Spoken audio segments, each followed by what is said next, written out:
Et bonjour à tous, j'espère que vous allez bien. On se retrouve aujourd'hui pour notre mise à jour quotidienne. Et aujourd'hui, on va faire Bitcoin, Ethereum ainsi que Pump Fun. Et avant de commencer, n'oubliez pas de vous abonner à la chaîne si ce n'est pas déjà fait, c'est très important pour son développement. Et n'hésitez pas à liker les vidéos ainsi qu'à me faire des retours en commentaire. Allez, on commence. Pour Bitcoin, depuis début septembre, on est dans un flux haussier. On a eu un beau retournement de tendance sur notre tunnel daily et on était revenu chercher une première target sur nos 114 000 ainsi que dernièrement une seconde target sur nos 116 000. Maintenant, on est sur une semaine décisive étant donné que dans 2 jours, on va avoir notre FOMC. Je pense que pour le FOMC, on n'aura pas de surprise, on va avoir une baisse des taux. Maintenant, la question c'est est-ce que ce sera une baisse de 25 ou de 50 points? La surprise, à mon avis, ce serait qu'on ait une baisse de 50. Je pense que là, ce qui est pricé, c'est une baisse de 25. Maintenant, je pense pas qu'il faille s'attendre à quelque chose d'exceptionnel. Alors après, c'est vrai qu'on peut avoir tout et son contraire, mais on risque d'avoir de la volatilité, mais pas tant que ça parce qu'on est sur une information qui est quand même assez connue par le marché. La grosse surprise, c'est qu'on ait une baisse de taux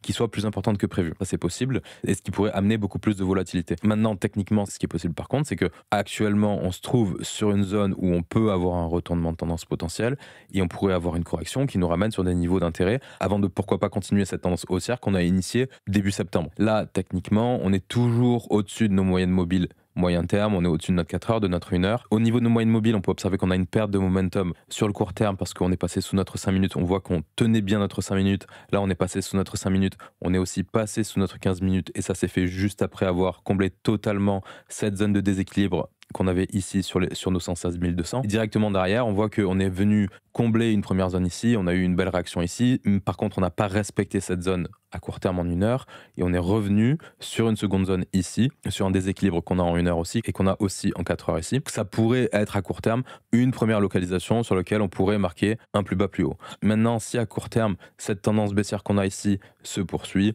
la prochaine zone assez importante, c'est cette zone de déséquilibre ici qu'on a en confluence avec notre tunnel 4 heures entre 113 359 et 112 800 à peu près. Donc vous avez le milieu de ce fair value gap sur les 113 000. On voit que notre 4 heures, il est de plus en plus fin. Quand on a un tunnel qui est beaucoup plus fin, on aura tendance à plus facilement passer en dessous. Ce qui fait que là, je peux déterminer une zone entre le 4 heures et ce fair value gap pour avoir une zone d'action qui est un peu plus confortable. Maintenant, si cette zone ne tient pas, on a un second fair value gap ici en 4 heures aussi sur les 111 800 à peu près. Le fait de revenir sur ces deux zones, ça nous ferait retester toute cette structure ici et ça ne remettrait pas vraiment en cause la tendance de fond parce qu'on pourrait tout à fait simplement marquer un plus bas plus haut dans une tendance haussière. Maintenant, c'est vrai que quand on dézoome, on peut avoir l'hypothèse d'être simplement dans un rebond, dans une tendance depuis la TH qui est baissière et évidemment, on pourrait être en train de marquer un sommet ici pour revenir beaucoup plus bas. Mais on ne peut pas savoir ça à l'avance. C'est-à-dire que ce scénario, il est autant possible qu'un scénario où on vient faire un rebond, mais qui échoue un peu plus tard, et pour derrière continuer cette tendance depuis la TH. Maintenant, c'est vrai que ce qui a été intéressant, c'est qu'on réussisse à break ce niveau des 114 000. Ce qui peut aller un peu plus dans le sens d'un retournement de tendance. Et de toute façon, c'est assez simple, c'est-à-dire que si on ne respecte plus ces déséquilibres qui sont là en 4 heures, il y a de fortes chances qu'on revienne très rapidement récupérer toutes ces zones de stop sous ces creux ici pour venir retester notre tunnel daily sur les 108 600 $. Maintenant, si on réussit à passer au-dessus de nos 116 000 et si on réussit du coup à faire un nouveau sommet au-dessus de nos 117 500, la prochaine zone d'intérêt, c'est toujours ce fair value gap ici sur les 120 000 et on en a un autre sur les 122 768 à peu près, juste avant notre ATH. Au niveau de notre volume profile trimestriel, on se rappelle qu'on était sorti de notre value, on l'a réintégré, on a pullback notre value basse et on est retourné en direction de notre point of control. Ça, c'est plutôt positif. Maintenant, notre point of control, il est toujours là sur les 117 980 et on l'a toujours pas retesté. Ce qui est intéressant, c'est qu'il est juste au-dessus de ce sommet ici. On est aussi repassé au-dessus du point of control du mois précédent sur les 115 000 et c'est actuellement le niveau qu'on a en support. Point positif aussi, c'est qu'on est sorti de la value du mois en cours. Maintenant, c'est vrai que évidemment, c'est des niveaux qui vont bouger d'ici la fin du mois, mais en point intéressant, on aurait notre value haute actuelle sur les 113 918 et qui pourrait justement faire aussi office de support. C'est-à-dire si on aurait un prix qui revient sur sa value haute actuelle, qui rebondit pour repartir à la hausse. Ça pourrait être l'emplacement parfait pour marquer un plus bas plus haut. Et pour finir, au niveau de notre semaine en cours, là, on est en train d'ouvrir notre semaine à la baisse. On voit que on se situe pour le moment au-dessus du point of control de la semaine précédente. Donc on aurait potentiellement toute cette zone de prix avec pas mal de personnes bloquées. Ce qui voudrait dire qu'au plus on chute, au plus c'est du supply qui se retrouverait à risque d'être stop ou à risque d'être liquidé. Purement au niveau volume profile hebdo, on aurait cette zone-là, 115 900 en termes de résistance. Et sinon, on peut voir qu'on se situe évidemment aussi sur un gros point important parce que c'est un ancien point of control ici et on voit bien dans notre value précédente cette zone d'inefficience ici qu'on a dans le price action. Et on peut observer aussi ce niveau sur les 114 000 qui peut faire office de support. En tout cas, ce qui est flagrant sur la semaine précédente, c'est que la majorité du positionnement s'est fait sur ces niveaux de prix, sur 116 000 et sur 114 000. Pour Ethereum, on avait réussi à break toute cette période de consolidation où on avait eu vraiment une grosse perte de volatilité. Cette phase de consolidation, on l'avait faite entre notre 4 heures et notre 1 heure. On voit qu'on avait réussi à break notre 1 heure, à le pullback, repartir en tendance derrière, venir taper une première target sur les 4500 juste au-dessus de cette zone de résistance. Et on avait une seconde target sur les 4688 qu'on est venu retester aussi. Et on s'est retourné juste après avoir comblé cette zone. On peut voir qu'on est repassé très rapidement sous notre 5 minutes. On est revenu tester notre 15 minutes. Sur le mouvement aussi, on avait créé une zone de déséquilibre en 4 heures ici,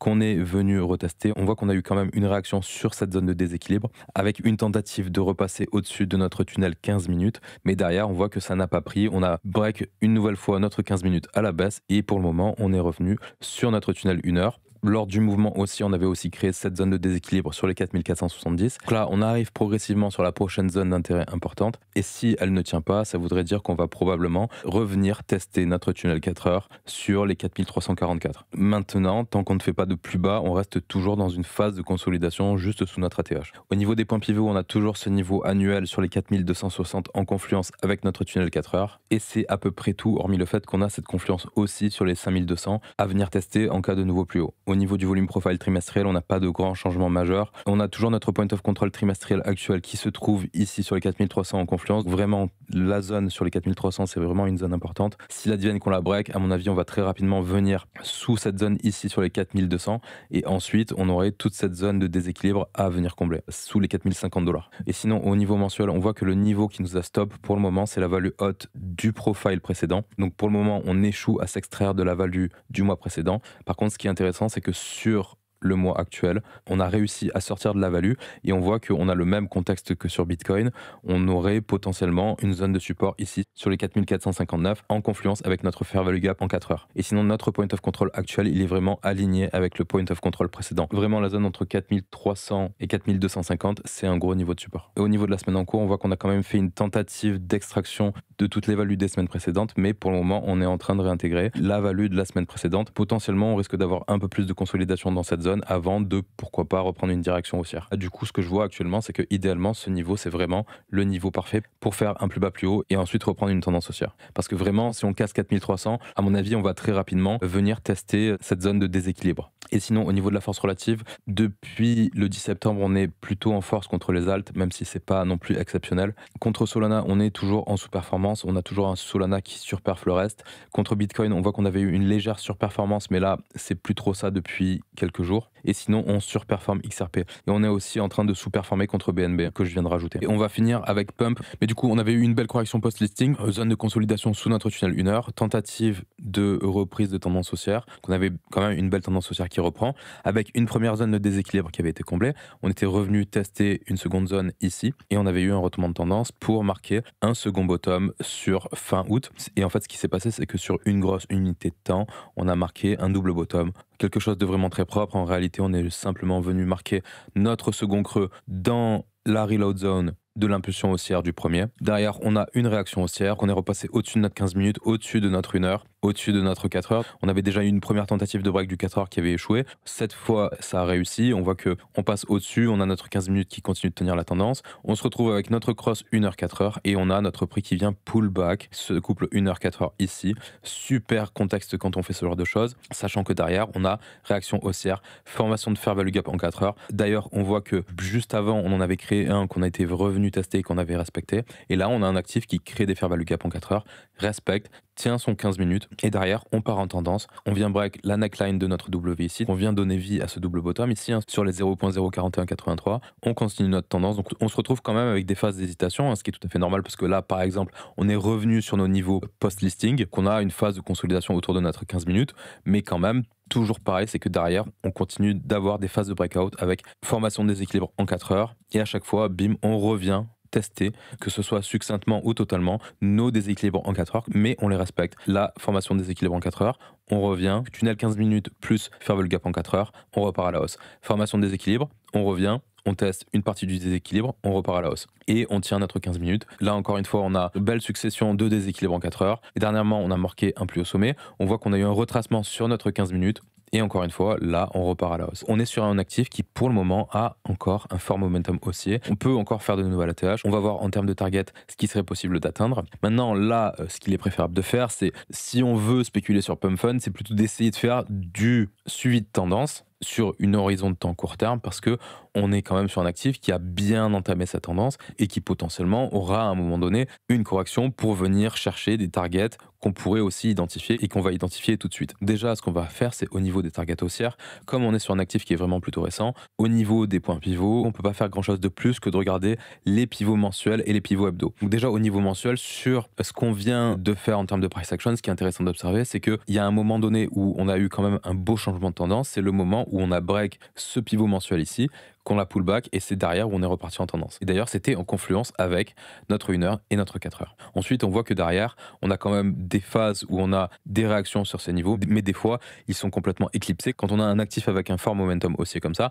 les targets, ça arrive qu'on passe au travers comme dans du beurre. C'est ce qui s'est passé ici, par exemple, et ici. Maintenant, on peut regarder aussi les niveaux hebdo et on voit qu'on est susceptible d'avoir des réactions sur les niveaux hebdo. Alors, je rappelle que si j'utilise les niveaux hebdo et mensuels sur cet actif, c'est parce que j'ai pas d'autre choix, étant donné qu'il est listé depuis peu d'historique, je peux pas avoir les niveaux annuels ni trimestriels. En termes de target, en cas de continuation haussière, on aurait un niveau hebdo ici sur les 0.0098 et ensuite on aurait un niveau ici sur les 0.01191. Bien plus haut, on en aurait un autre sur les 0.016.